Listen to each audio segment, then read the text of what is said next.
Pet hair removal. How do you get it out of a car when you're detailing a car?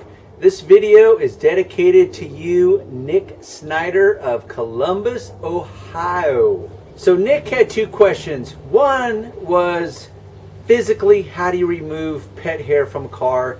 The second one is, how do you deal with a customer and their expectations and making a profit in getting the pet hair out of the car? Because he showed up to detail, I think it was a new SLS Mercedes, and it was the worst case of pet hair he's ever seen. He asked the right questions on the phone, but that's the problem with being a mobile detailer, is that as much as you try to assess and ask the right questions over the phone, often when you get there, it's still a big surprise, because a lot of people, they just don't understand your side of the equation. So good for you for asking those questions. What I do, well, put it this way, let's watch the video, because I've been saving this video because I came across the same exact problem. So I shot some video. It's been sitting on my computer for about a month now, and this represented the perfect opportunity to teach you guys. So let me teach you what I do. The car I was actually working on had a severe case of beach sand, which is a nightmare, and pet hair, which is another nightmare. So the simple answer is there's pet hair removal brushes that are made out of rubber. Now, in your behalf, Nick, if you literally haven't seen these, don't feel bad, because I discovered them myself only a few years ago. It's when I was using rubber gloves, and I found that when I was wiping it, the rubber gloves, the hair would stick to it and cause it to come out.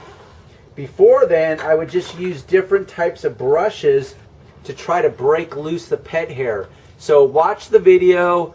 I go into more detail, and then at the end of the video, I'm gonna apply some tips to you guys that are in the business and how to deal with this very common problem in talking to people on the phone, and what happens when you get there and you suddenly realize, wow, this customer really has a distorted view of what a lot or a little pet hair is, because this is outrageous. So tune in at the end for my business tips. Now, when it comes to pet hair, there's a couple strategies. Essentially, pet hair, like every other part of detailing, nothing's created equal. Not all pet hair is created equal, believe it or not. So here's a typical pet hair brush. It's made out of rubber. It is very effective, because what happens is the pet hair wants to cling to the rubber, and you can actually put on rubber gloves and kind of achieve the same effect, but it's not as effective as this is. But you can see as I'm rubbing, and let me get a little closer, it's not going to remove every single piece of pet hair. And that's what's difficult, is that you have a combination of two problems. The carpeting itself will represent a challenge. Not all carpeting is created equal. So if it's the traditional carpet with the fiber or the nap to it, pet hair will remove far easier with this tool. So this carpeting itself is a problem, never mind pet hair being a problem. So, but it does grab that hair, the loose hairs. It's almost like a lint brush, except far more aggressive. Not aggressive as far as being damaging. It's just that any loose hairs or fibers, whether it's pet hair or not, will be grabbed by this tool and it will pull it out. So you can see that it is very effective, but it does take some time. And this is why you have to ask those questions on the phone. Hey, are you a smoker? Do you have pets? Because that can really make a huge difference in your world. What I came to the conclusion on this car is that the most effective process is to use this pet hair removal tool, this rubberized tool, and the vacuum cleaner. And it's literally working section by section. And as I said, all pet hair is not created equal. You have different lengths, you have different textures, and by texture I mean that some pet hair actually has these almost like barbs. If you were to look under them at a microscope, It's like it's almost like a snake skin. That's the best comparison I can pick. So that they slide one way, but they grab the other way. So when they get into the fiber of the carpet, they really want to stick unless you get them to come out the way that goes with the grain, for lack of a better description. But this will force them out regardless of the grain. But they're still not all created equal, just as I said, this carpeting isn't. So I'm literally going through section by section, and this is actually very effective at breaking up this beach sand in it as well. And I'm vacuuming as I go. So there is no simple fix for pet hair. It's just very time consuming and just a problem. And as a detailer, you need to ask those very important questions, because suddenly, like this moment, this is probably going to be an hour just cleaning this back end of this little hatchback. That's a lot of time. And if you don't account for that time, then you walk away not making money versus making money. Remember, we want to be profitable. So I'm going to turn the vacuum on. I don't know if I'll edit it in or not, but at least you can see it.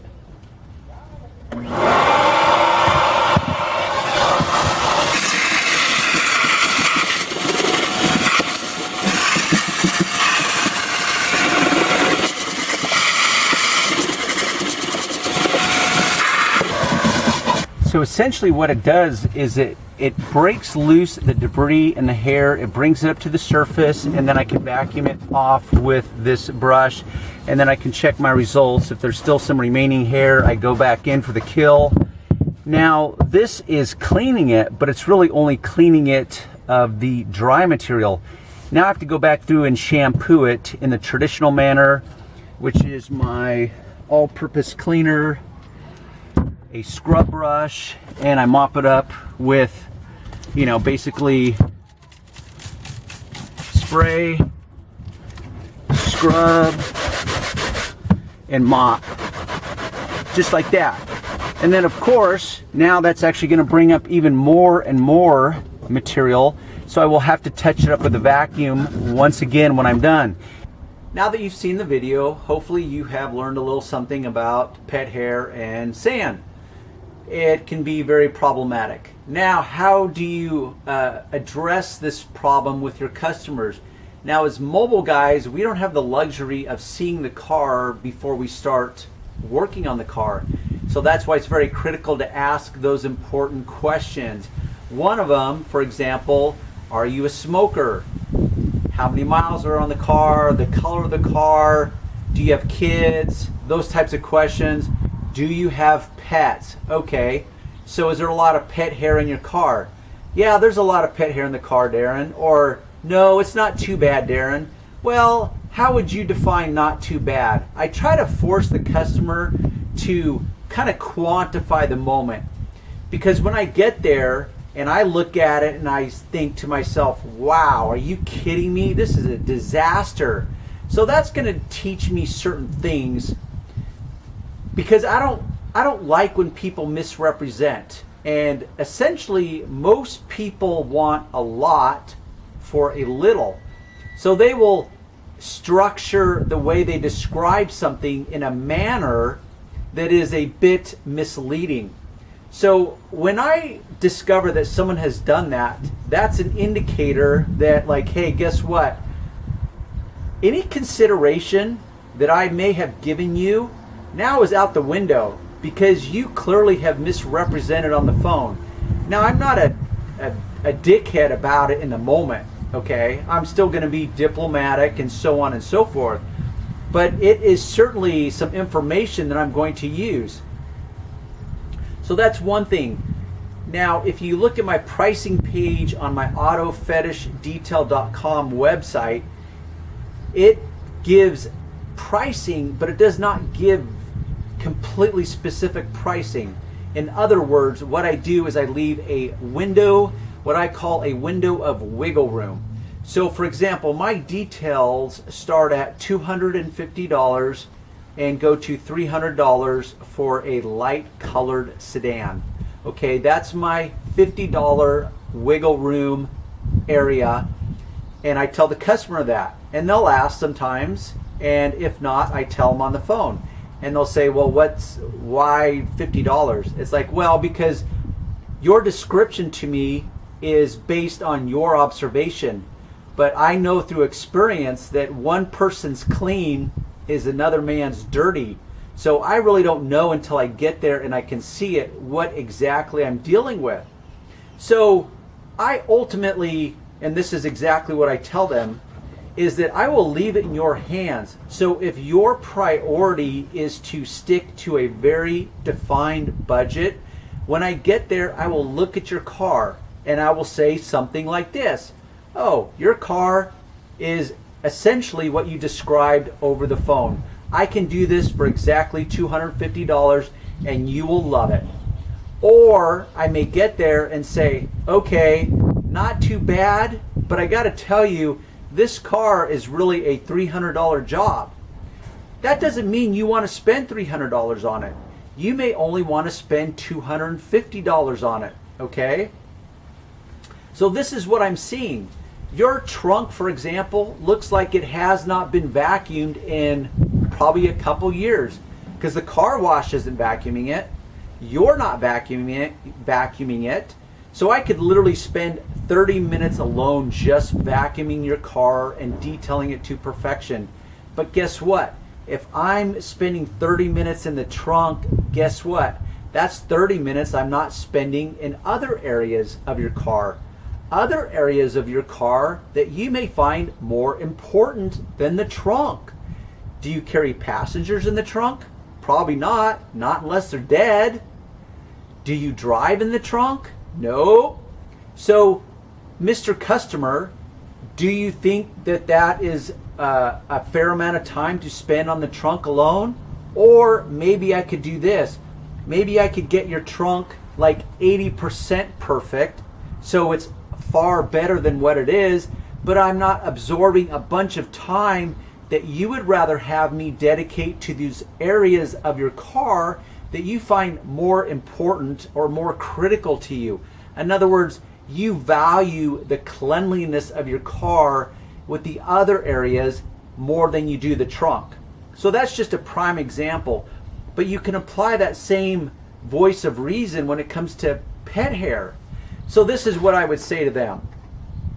I've already done the initial interview on the phone. They've told me there's pet hair. I try to get out of them if you could do it in many ways. You could say, okay, on a scale of 1 to 10, how bad do you think it is? Oh, it's about a 6. Okay, so what kind of pet is it? Well, it's a golden Labrador. Okay, so they shed a lot of hair. Okay, when was the last time it was vacuumed? Well, I take it to the car wash maybe every 2 or 3 weeks. Okay, but do they charge you extra to remove the pet hair? No, they just kind of get it, but there's still tons in there. Okay, when was the last time you had it detailed? Well, I've never officially had it detailed. Okay, how many miles are on the car? So all of this is information to you. And that's only part of the equation. And this is what I also tell them. It's like, okay, based on what you're telling me, it's going to require some extra time to get the pet hair out. Okay, let me ask you this. Are you going to be carrying Rover in your car again after I'm done detailing it? Well, you can guarantee unless the dog dies or something else dramatically changing, they're going to be carrying Rover in the car again, which means they're going to get more pet hair moving forward. So that's where I put the responsibility back on their shoulders and say, okay, so when I get there, first on the phone, I'm going to say, okay, I'm going to charge you anywhere between $25 to $100 more, depending upon how severe the pet hair is. Okay, then you're going to have to respond to their reaction, because they may say, wow, $100? Are you kidding me? Well, that doesn't mean I have to spend $100, but I've seen some extreme cases of pet hair where it literally takes me 2.5 hours of extra time on top of the hours that I'm already going to do or spend to detail your car just to deal with the pet hair. Why? Because A, not all pet hair is created equal. Not all fabrics are created equal.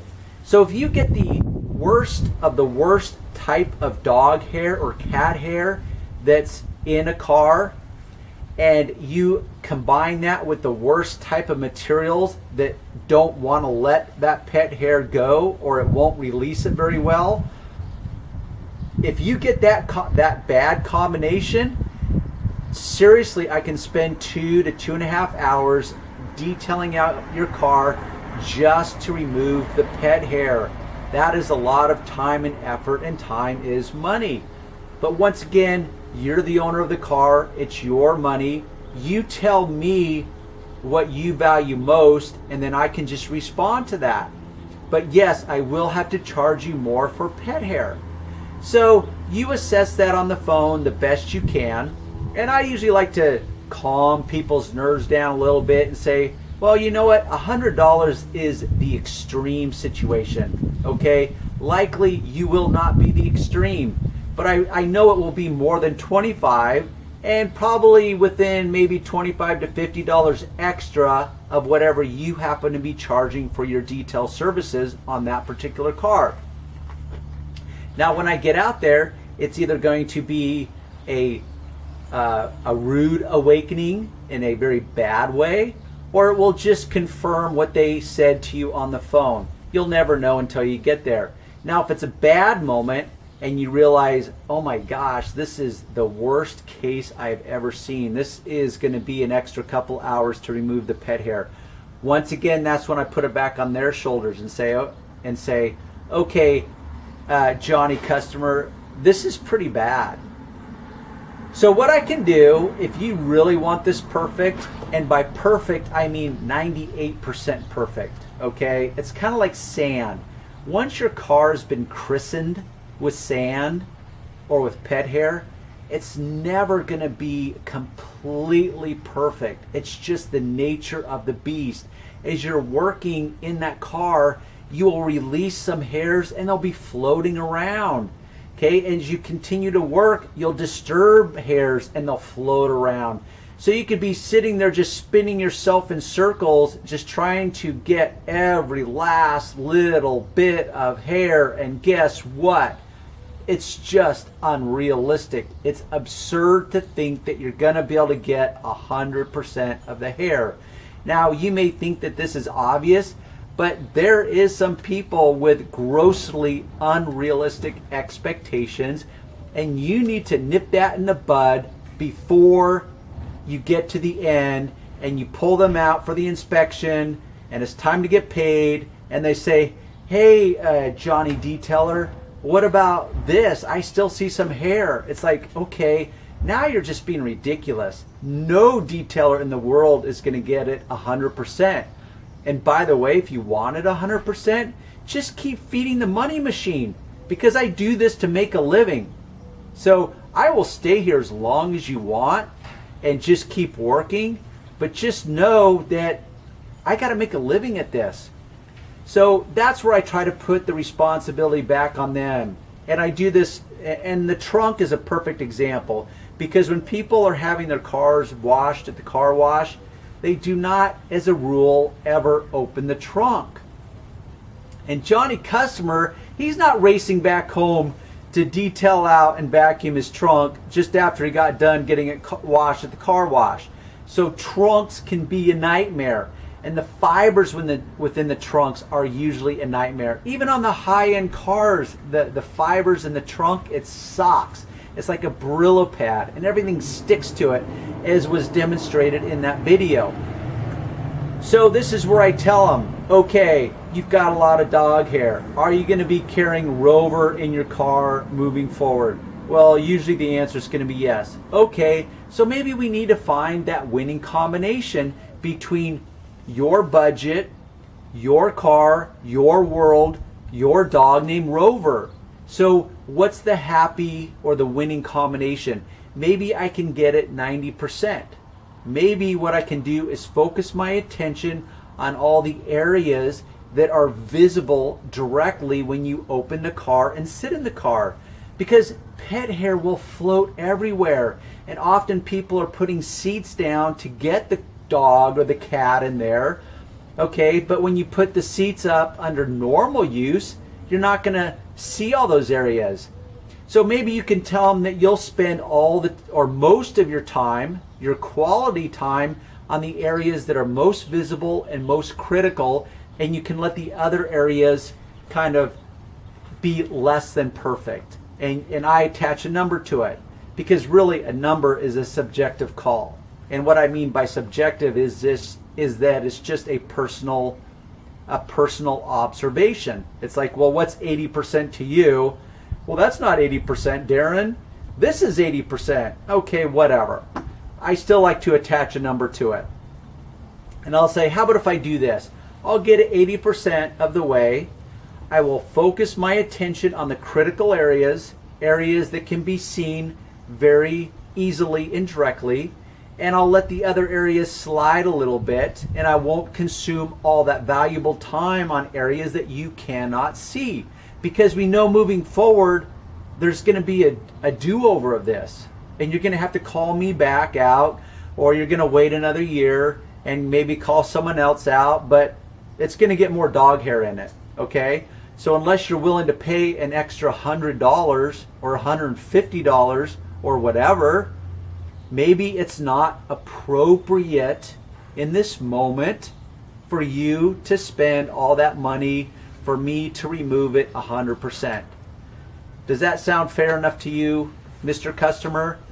And most people at that point, when you become a voice of reason to them and you represent yourself as an expert, someone that knows the business, knows more than they know, and gets them to back off the edge of the cliff, into a more realistic world, then it's a win-win for both sides. So that's how I personally handle those situations. Pet hair is a perfect example of that. And remember, when you get in the car, when it comes to pet hair and like smokers, make sure you look up, because the headliner, and there's nothing worse than getting into a car and showing the customer, and suddenly they look up and say, oh wow, what about the headliner? It's like, well, if you read my website, I actually don't clean the headliner as part of my normal detailing services. And that's also another key issue that you need to address. Anyhow, hope you've learned something in this episode.